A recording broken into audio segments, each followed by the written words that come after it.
جلالا فأزيد أسراب الغيوم جمالا وألون الدنيا الحمدللہ وکفى وخاتم الانبیاء والمرسلین، اما بعد فاعوذ باللہ من الشیطان الرجیم، بسم اللہ الرحمن الرحیم۔ ہاں تو بھائیوں اور بہنوں، کیسے ہیں آپ لوگ؟ میرا نام ہے حسیب علی اور آپ دیکھ رہے ہیں میرے یوٹیوب چینل حسیب علی ٹی وی اور میرا فیس بک پیج HKA۔ مجھے امید ہے آپ جہاں بھی ہوں گے خیریت سے ہوں گے، خوشباش ہوں گے، میں بھی جہاں بھی ہوں خیریت سے ہوں، خوشباش ہوں۔ تو تمام دیکھنے اور سننے والے سامعین و ناظرین کو السلام علیکم ورحمۃ اللہ وبرکاتہ۔ تو آج کی ویڈیو کے اندر ہم پہلے باب کے تیسرے حصے کی آگے کی جو ہیڈنگز ہیں وہ کور کریں گے۔ پچھلی ویڈیو کے اندر ہم نے جو ہے پہلے باب کا تیسرے حصے کا آغاز کیا تھا اور تقریباً اس کی 2 سے 3 ہیڈنگز ہم نے جو ہے کور کی تھی۔ تو آج باقی کی جو ہیڈنگ ہے آگے کی وہ کور کریں گے اور زیادہ سے زیادہ ہیڈنگ ہم اس ویڈیو کے اندر کور کرنے کی کوشش کریں گے۔ تو چلیں شروع کرتے ہیں بنا کسی دیری کے۔ بسم اللہ الرحمن الرحیم۔ اڑن تشتری والوں کی امریکی صدر سے ملاقات۔ 1951 میں ایک اڑن تشتری امریکہ کے ایک فوجی ایئرپورٹ پر اتری۔ اس اڑن تشتری کے اندر سے 3 آدمی نکلے جو روانی سے انگریزی بول رہے تھے۔ انہوں نے امریکی صدر آئزن ہاور یہ اس کے بعد صدر بنے سے ملاقات کے لیے کہا۔ وہاں موجود فوجی افسران نے امریکی صدر آئزن ہاور دور صدارت 1953 تا 1961 سے رابطہ کیا۔ 4 گھنٹے بعد امریکی صدر وہاں آیا اور اس نے اڑن تشتری والوں سے ملاقات کی۔ امریکی صدر کے ہمراہ 3 فوجی تھے۔ حیرت کی بات یہ ہے کہ اس دن ایئرپورٹ پر تمام کارروائیاں نامعلوم وجوہات کی بنا پر معطل رہیں۔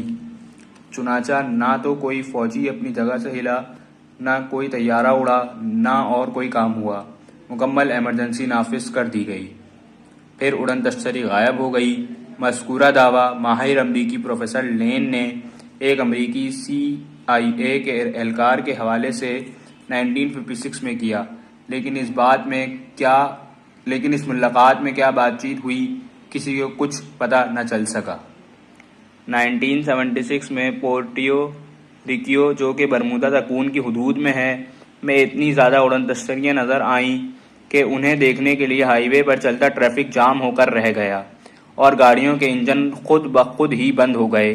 ٹی وی، ریڈیو اور پریس کے بندے ان اڑن تشتریوں کے کرتب دیکھنے کے لیے جمع ہو گئے۔ 3 ماہ تک اڑن تشتریوں کے پورے بیڑے بار بار ظاہر ہوتے رہے جیسے یہ کوئی معمول کی پرواز ہو۔ اڑن تشتریاں وائٹ ہاؤس پر۔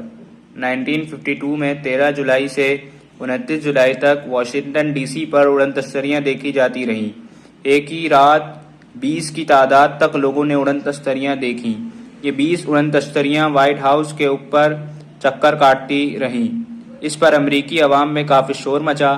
حقیقت حال جاننے کے لیے جیٹ طیارے اڑے، لیکن اڑن تشتریاں ان کے ساتھ چوہے بلی کا کھیل کھیلتی رہیں۔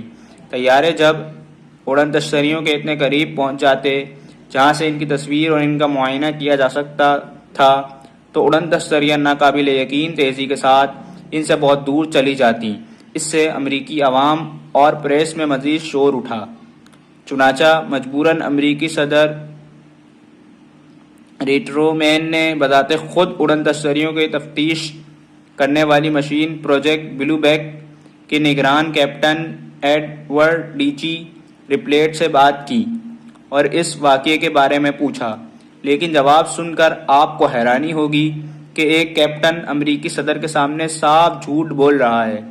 اس نے ایسے کسی واقعے کا صاف انکار کر دیا اور کہا کہ ریڈار اسکرین پر جو کچھ نظر آیا وہ محض موسمی اثرات تھے، لیکن اس جھوٹ بولنے میں کیپٹن ریپلیٹ تنہا نہیں تھا، بلکہ اس کے پیچھے باقاعدہ مضبوط گروہ تھا جو یہ چاہتا تھا کہ حقیقت کوئی بھی نہ جان سکے۔ اڑن تشتریوں کی وائٹ ہاؤس کے اوپر سے گزرنے کے واقعات کیپٹن ریپلیٹ خود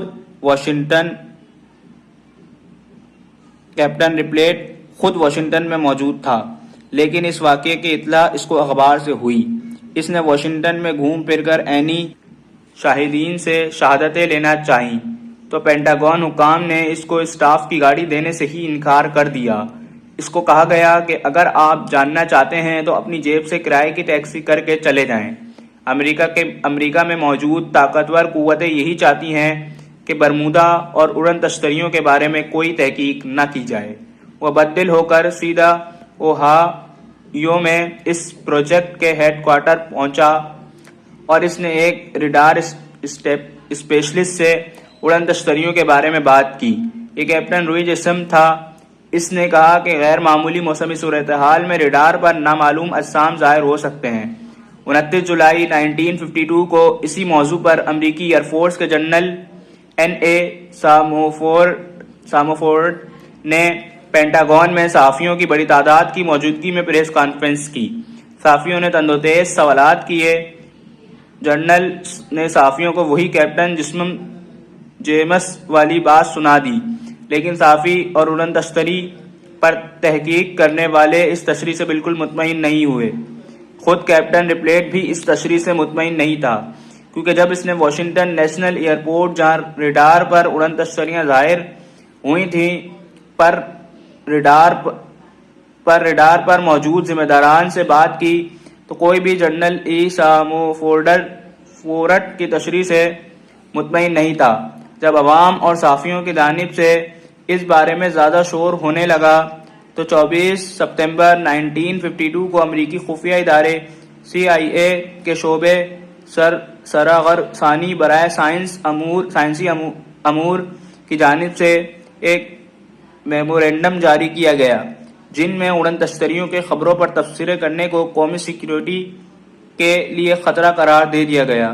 ذرا غور فرمائیں، ایسا ان اڑن تشتریوں میں کیا ہے جس کو امریکی حکومت چھپانا چاہتی ہے اور اس پر تبصرے کو سیکیورٹی کے لیے خطرہ سمجھا جاتا ہے. مجھے امید ہے آپ کو آج کی ویڈیو پسند آئی ہوگی. اگر آپ کو پسند آئی ہے تو کمنٹ میں اپنی رائے کا بھی اظہار کریں اور میسج کو دیجیے اجازت. اگر میری کوئی بات بری لگی ہو تو معذرت. تو ہمیں یاد رکھیے گا. جزاک اللہ خیر. فی امان اللہ. أجمل بسمة وأكون للخير العميم